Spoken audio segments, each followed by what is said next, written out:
سیرت حضرت ابوبکر صدیق رضی اللہ تعالیٰ عنہ عنون خلافت کے لیے انتخاب۔ رسول اللہ کی حیات طیبہ کے دوران مسلمانوں کے تمام امور مخصوص انداز سے چل رہے تھے، پھر آپ کی اس جہان فانی سے رحلت کے نتیجے میں سبھی کچھ بدل کر رہ گیا۔ ظاہر ہے کہ ایسے میں امت کو کسی پاسبان و نگہبان کی فوری ضرورت تھی تاکہ بیرونی دشمنوں نیز اندرونی بدخواہوں، منافقوں اور موقع پرستوں کو کسی سازش کا موقع نہ مل سکے۔ چنانچہ سن 11 ہجری میں بتاریخ 12 ربیع الاول بروز پیر جب رسول اللہ صلی اللہ علیہ وآلہ وسلم کے انتقال کا جہاں گدا ازواج واقعہ پیش آیا اور آپ کی تجویز و تکفین کے سلسلے میں ہی مشاورات کی غرض سے اکبار صحابہ اکرام رضی اللہ تعالیٰ عنہ میں سے متعدد حضرات آپ صلی اللہ علیہ وآلہ وسلم کے گھر میں موجود تھے۔ اس دوران کچھ لوگوں نے وہاں موجود حضرت عمر بن خطاب رضی اللہ تعالیٰ عنہ کو آ کر اطلاع دی کہ سقیفہ بن سعد نامی مقام پر بڑی تعداد میں لوگ جمع ہیں اور وہاں یہ موضوع زیر بحث ہے کہ اب رسول اللہ کا خلیفہ اور جانشین کون ہوگا۔ یہ اطلاع ملنے پر حضرت عمر رضی اللہ تعالیٰ عنہ نے حضرت ابوبکر صدیق رضی اللہ تعالیٰ عنہ سے اصرار کرتے ہوئے کہا، قبل اس کے معاملہ نازک ہو جائے ہمیں وہاں چلنا چاہیے۔ چنانچہ یہ حضرات وہاں پہنچے۔ وہاں یہی موضوع زیر بحث تھا اور کسی بھی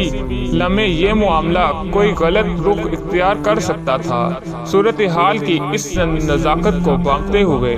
حضرت ابوبکر نے لوگوں کو مخاطب کرتے ہوئے اس نازک موقع پر فتنہ و افتراق سے بچنے اور اتفاق و اتحاد کو بہر صورتحال قائم کرنے کی اہمیت اور ضرورت کے بارے میں مختصر گفتگو کی۔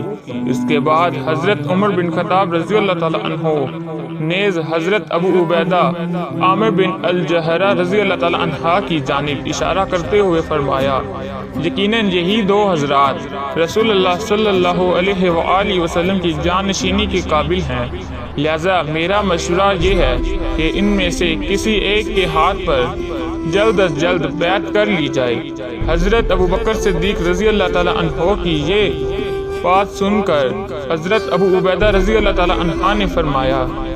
ہم میں سے کسی کا دل اس بات کو گوارا کرے گا کہ وہ شخص جسے خود رسول اللہ نے ہماری امامت کے لیے منتخب فرمایا تھا، اس کے ہوتے ہوئے کسی اور کو اس منصب کے لیے پسند کیا جائے۔ حضرت ابو عبیدہ رضی اللہ تعالیٰ عنہ کی زبانی یہ بات سنتے ہی حضرت عمر رضی اللہ تعالیٰ عنہ نے حضرت ابوبکر صدیق رضی اللہ تعالیٰ عنہ کی طرف متوجہ ہوتے ہوئے اصرار کیا، ابو بکر اپنا ہاتھ بڑھائیں، جس پر حضرت ابوبکر صدیق رضی اللہ تعالیٰ عنہ نے ان کی جانب اپنا ہاتھ بڑھایا اور تب فوراً ہی حضرت عمر رضی اللہ تعالیٰ عنہ نے وہاں موجود لوگوں کو مخاطب کرتے ہوئے با آواز بلندیا الفاظ کیے کہ کہے، لوگوں میں ابوبکر کے ہاتھ پر بیعت کر رہا ہوں، تم سب بھی انہیں کے ہاتھ پر بیعت کر لو، یہی رسول اللہ کے جانشین ہیں۔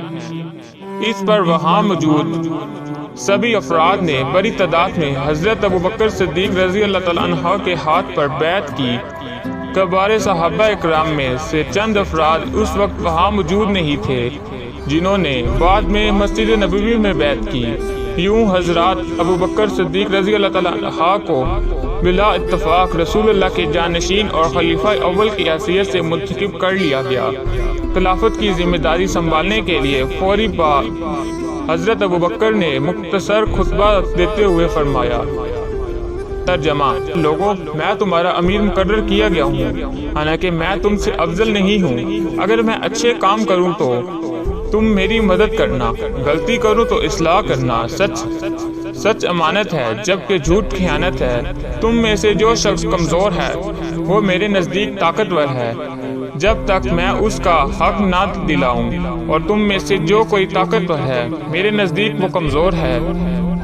تا وقتیہ میں اس سے حقدار کا حق وصول نہ کر لوں، تم میری اطاعت کرو جب تک میں اللہ اور اس کے رسول کی اطاعت کروں۔ اگر مجھ سے کوئی ایسا عمل سرزد ہو جائے جس میں اللہ اور اس کے رسول کی نافرمانی کا پہلو نکلتا ہو تو تم پر میری اطاعت واجب نہیں ہوگی۔ اللہ تم پر رحم فرمائے۔ خلیفہ اول کی اس اولین تقریر کے ایک جملے میں رسول اللہ کی پاکیزگی، تعلیم و تربیت اور اخلاص و تقوی کی جھلک نمایاں نظر آتی ہے۔ نیز اس اولین تقریر میں انہوں نے یہ وضاحت و اسرارات کر دی کہ ان کا انداز فکریہ ہے کہ وہ خود کو عوام الناس سے ممتاز و منفرد تصور نہیں کرتے۔ دان کا انداز حکمرانی یہ ہوگا کہ سچ کی نشر و اشاعت اور جھوٹ کا راستہ روکنے کی ہر ممکن کوشش کی جائے، اور یہ کہ ہر وقت پر انصاف کا بول بالا کیا جائے، جبکہ ظلم و نافرمانی کا مکمل سے سد باب کیا جائے گا۔ نیز یہ کہ جب تک وہ خود اللہ عز و جل کی اطاعت و فرما برداری کے راستے پر گامزن رہیں گے، عوام الناس پر ان کی اطاعت فرما برداری اسی وقت تک ضروری لازمی ہوگی۔